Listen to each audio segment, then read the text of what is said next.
Hi everyone, welcome back to my channel. It's Stephanie with Lumeria Star, and today we're going to just take a look at the decks I worked with in December of 2022.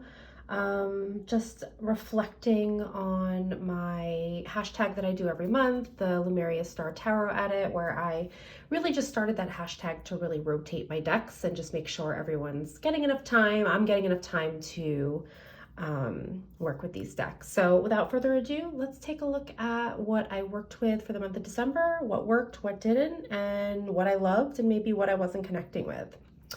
So the first deck I wanted to take a look at is the Winter Waite Tarot. So this is a Rider-Waite-Smith clone deck by Tarot Collectibles. This is the very first edition of the Winter Waite. I feel like they're on like edition 3 or 4 right now. So this is the very first one. I think I maybe got this in 2018 when it first came out. These are the fun, very Christmassy backs. And yeah, this is basically just Rider-Waite-Smith reimagined in just very wintry kind of holiday Christmas themes. There's snow in every photo. There's definitely some like reimagined stuff. Like I love this Seven of Cups. It almost feels like different stockings being stuffed. This High Priestess is so beautiful. Love her.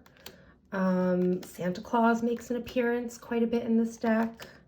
So we have him here in the Hierophant, which is great. The Chariot is like kids on a sled. Let me see if I can find the other Santas. I believe Santa is also the Emperor. Look at this. The New Year's, we have like Happy New Year, which is really cute. A lot of them are little elves instead of the lion. Excuse me. Instead of the lion, we have a reindeer. And this deck is just so much fun. I really enjoy just being able to take this out and kind of like unpack it every year, like along with like Christmas decorations. It just feels really special that, you know, I use it once a year. I really look forward to it. It just kind of takes my daily tarot practice and helps connect it to, you know, the magic of the season, which is really fun.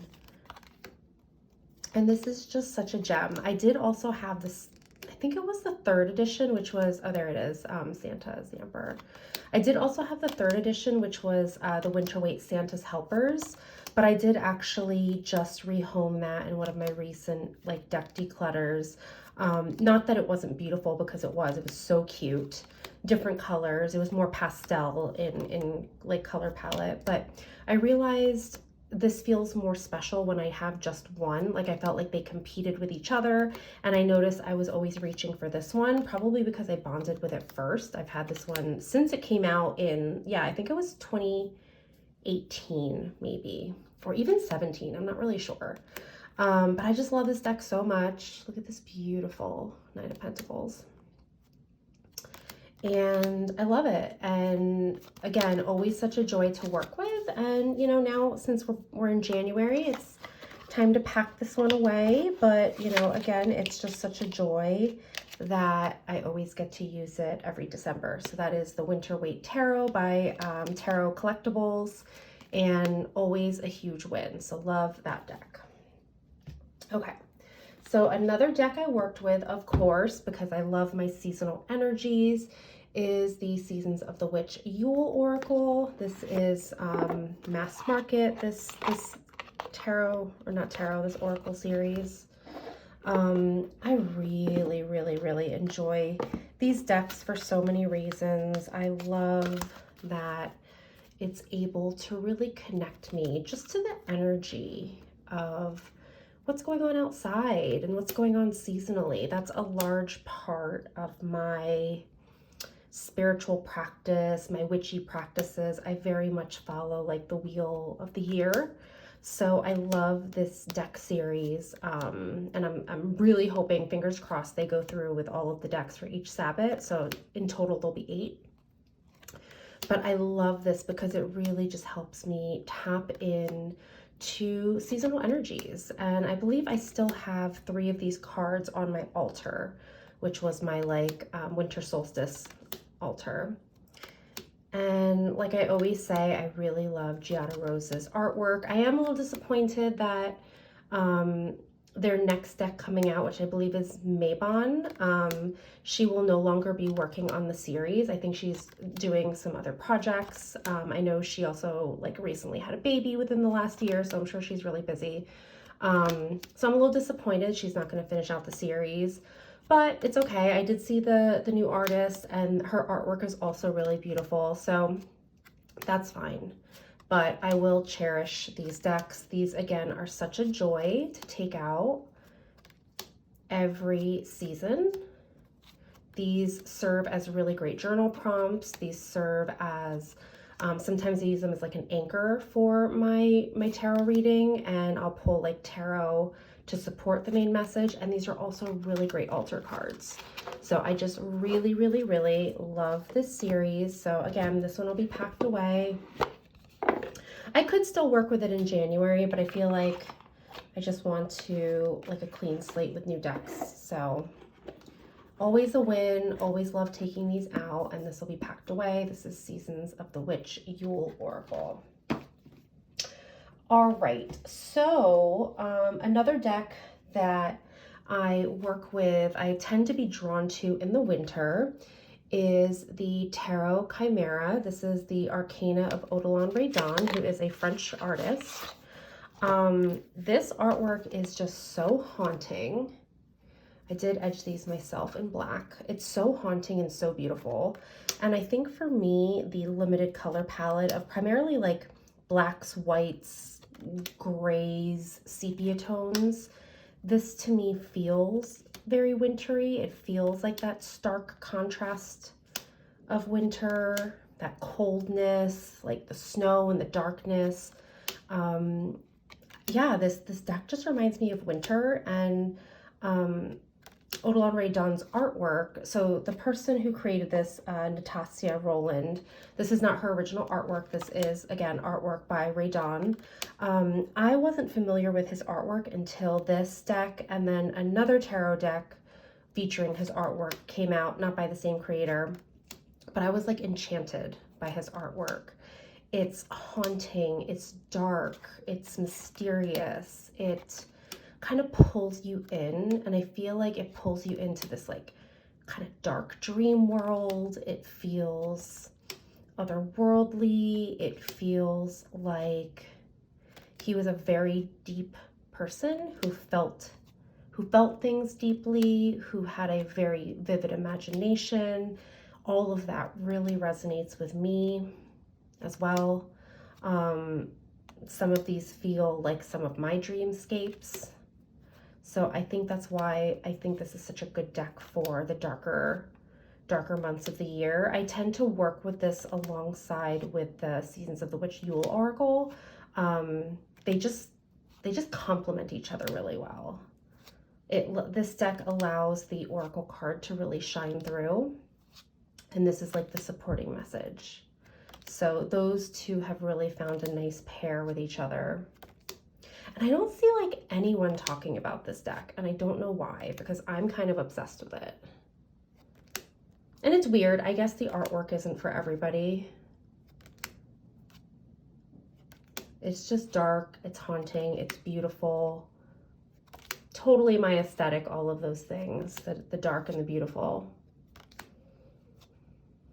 So I just really, really enjoy this deck. So this was a win in December. It also has that lovely linen cardstock, which normally I'm a person who doesn't like linen cardstock. Like I hated it on Pagan Otherworlds.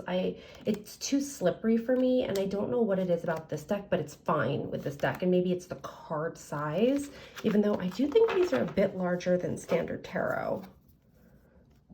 Like slightly.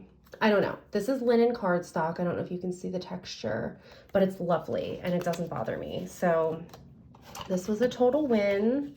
Love this deck, and this will be probably packed away. Sometimes this comes out mid-year, but this was also a win. Tarot Chimera, and this is by Urania Press. Okay, so the next 3 decks were actually new to me. So let's take a look first at the Golden Tarot by Cat Black. This has actually been a deck that's been on my list for quite a while. I've been admiring this deck from afar, and it's got this really beautiful chunky guidebook. So I picked this up. I actually had a gift card from my birthday back in August. A good friend of mine had given me a gift card, and I finally used it around like late November, early December, and I was able to pick up 3 decks, which was just so generous of her. So they had this at the shop, this local kind of like metaphysical shop. So I was like, ooh, maybe it's the time to pick up the Golden Tarot. I've always been admiring this. So this deck features, I want to say, is this considered, yeah, Middle Ages and early Renaissance artwork. So this is original artwork that has, you know, in some ways been digitally like manipulated and collage work over existing artwork. And what's cool is the guidebook does have like a glossary to tell you what the original artwork was, which is great. I'm not super well versed in art history. I mean, I definitely took art history classes back in college, but like I don't know, I don't remember all of the artists and all the things like that. So this also is a nice tool for me to learn. And this deck feels very Christmassy to me. And I think that's because of the imagery. It feels like biblical to me. And I grew up Catholic. I grew up in the Catholic Church. I'm no longer a practicing Catholic. But the imagery still resonates for me when I think of Christmas time, and I think of like churches and things like that. So, you know, even though I am not a practicing Catholic and really not practicing of any like traditional organized religion, I am just still a fan of beautiful art. So for me, that's what this deck represents. Like, I am just such a fan of beautiful old artwork. It feels very deep. I think there's a lot you can do with this deck. I didn't get a chance to work with it too much because I really was just enjoying my holiday decks. But this, again, also just felt like a really beautiful deck to tap into like the winter season. This also paired nicely. What did I pair this with? Did I pair this with the Yule Oracle? I might have. I think I did. And that was really lovely as well. So this is, yeah, it's just really beautiful. I'm glad I picked this up. I'm excited to continue working with it and getting to know it. I might even do a deep dive with it this year. For those of you who follow me on Instagram, I kind of put up my tarot goals and my tarot practice for 2023. I actually started a hashtag. If you want to join in, you can take a look at the template and just, you know, you fill out what you're working on or what you want to focus on, you know, with your tarot practice for 2023. And I'm doing a no buy year. And with that, I'm also reconnecting with decks I already have. And to do that, I'm going to take 1 deck a month and do like a deep dive with it. So it'll be like my primary deck for journaling. I'll read the guidebook cover to cover, which I normally don't do. So that'll be fun. I will try all the spreads that are in a guidebook. Like, I just really want to get to know a deck on a more intimate level. So this might be on there because there's 12 months in the year.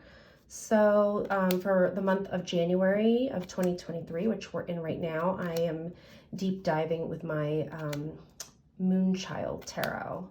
So that, I'm excited for that. So this, yeah, just super beautiful deck. It's glossy and I like don't even care. It's just really lovely. And again, it's been on my wish list for a while, and I'm just happy that I was, you know, lucky enough to have a gift card and I was able to pick that up. So this was a win. Golden Tarot by Cat Black.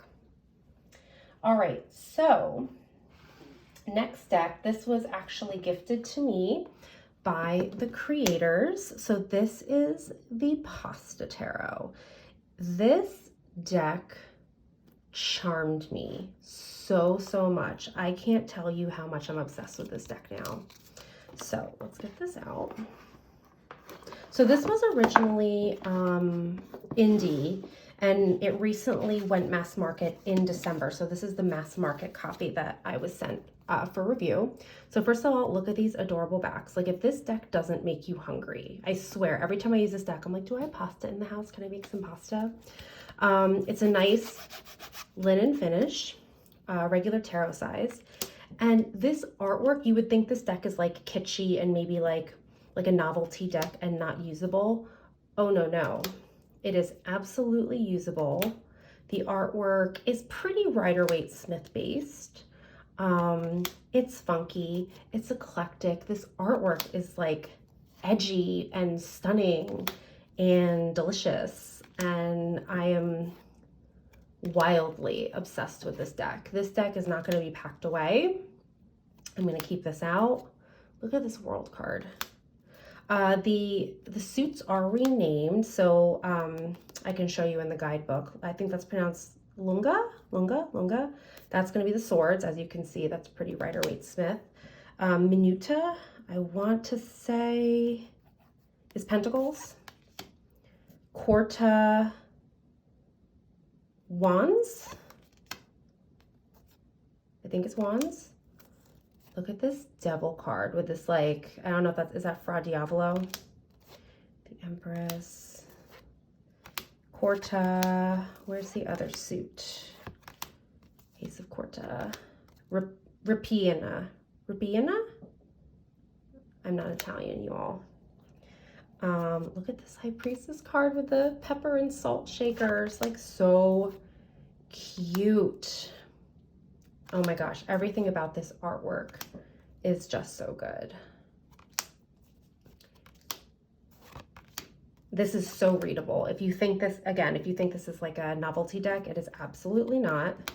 We have a lot of, well, there's pop culture references in here too. The creators, I believe they're queer creators. And I, don't quote me on this, but I believe they said they're from New Jersey, which I live in New Jersey. So like, hello. Awesome. Love that. I want to support my fellow New Jerseyans. Look at this death card. Oh my gosh. It's so good. It's so fun. And it's a straight shooter reader. Like, if you are even remotely interested in checking out this deck, look at this. They're just like dancing on lasagna. Oh, it's so cute. Oh my gosh. It feels really good in my hands. This like kind of linen-y cardstock. And that's definitely Claire Danes from Romeo and Juliet, right? Who is this? The name is, I'm drawing a blank. Is that Sophia Loren? Yeah, there's just like little pop culture references here and there. It's fun. It's fun. It's highly readable. RGB. This deck is a delight. A delight. Look at this Wheel of Fortune card. That's my card of the year. I love that. Ace. Oops. So this deck, such a win. And then I just want to show you the guidebook real quick. So the guidebook is just like, it's just a little fold out. So it tells you the suits. So Quarta is short pasta, which is wands. Ripiena, again, I'm sorry if I'm not pronouncing these right. Stuffed pasta cups. Lunga, long pasta swords. Minuta, tiny pasta pentacles. There's, what is it? There's like 2 little spreads you could try.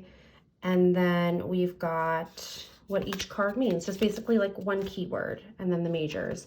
So really simple, but my goodness, is this deck delicious. It makes divination delicious. And someone on my Instagram, when I posted this deck, I can't take credit for it, they said, what do the carbs say? And I thought that was hilarious. So if you want to ask the carbs what they have to say, check out the Pasta Tarot. Big win. Okay, last deck I used this month is the Crimson Hysteria Tarot. So this is the deck I bought for myself. This was, I bought this for myself for my birthday this year, and I just didn't use it. I didn't feel ready, but the gold and the red really lent itself to feel kind of like that festive holiday energy. So that's why I was like, you know what, let me use that this month. So this is the same creator as the Crimson Hysteria, or no, sorry, this is Crimson Hysteria, the Solera Occulto. So we've got these beautiful gold foil backs, this striking red, and this artwork is weird and I love it. Let me move this out of the way. It's just weird, but I love the illustrations. I also love the Solera Occulto, which I have. I'm thinking of taking off the borders, but I'm not sure because I think she is coming out this year with a borderless edition, so I might save chopping that off. But this artwork feels folksy. It feels strange and otherworldly, which tends to be an aesthetic I really enjoy. There are a few cards that have this blue color, but otherwise it's pretty red, pretty crimson. This deck I've also noticed too. Oh my gosh, you guys. I was definitely playing with this with the Golden Tarot. That's so funny. Oh my gosh, I never do that. That's so weird I would do that. Anyway, this deck I feel like wants to be read slowly. It wants you to take your time with it. There are some oracle cards too. So this one's Hope. There's like, I want to say maybe like 4 oracle cards. Look how pretty that Lovers is as that tree, and this King of Pentacles. Like the fine detail artwork. Do you see that? Oh, I just love it. Yeah, it's a deck that is just slow and it just wants you to take your time with her. I've noticed this is like a 1 to 2 card pull.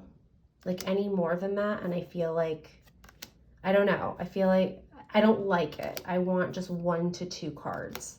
3 would be the max, but I feel like it's just because the cards are a bit larger too. I don't know if that even makes sense, but I just noticed I really, with this deck, it's 1 card or 2 cards. I couldn't see myself doing a big spread with this. Again, it paired nicely with the Golden Tarot. As you can see, it kind of gave a nice contrast. It also played nicely with the Yule Oracle. I could also see this playing nicely with Tarot Chimera, which I didn't try that. I didn't try that pairing. But this is a deck, it just feels delicate, it feels feminine, but quirky and strange. And it just wants you to take your time. Pull 1 to 2 cards and just sit with those. I also really quite enjoy the open white kind of background and this like simple gold edging. There is 1 holographic card, Medusa. Look how freaking cool that is. So I keep that in the deck as well. I didn't pull her at all. Here's another one of the Oracle cards, Equilibrium. Again, look at the like just delicate artwork. It's so weird. I'm sure this deck isn't for everyone as well, but I'm just obsessed with this artwork. Yeah, really enjoyed this. This might be a deep dive too this year because I feel like 1 simple card is enough. The guidebook is like fine. I can show you the guidebook in a minute. Look at this 4 of Cups.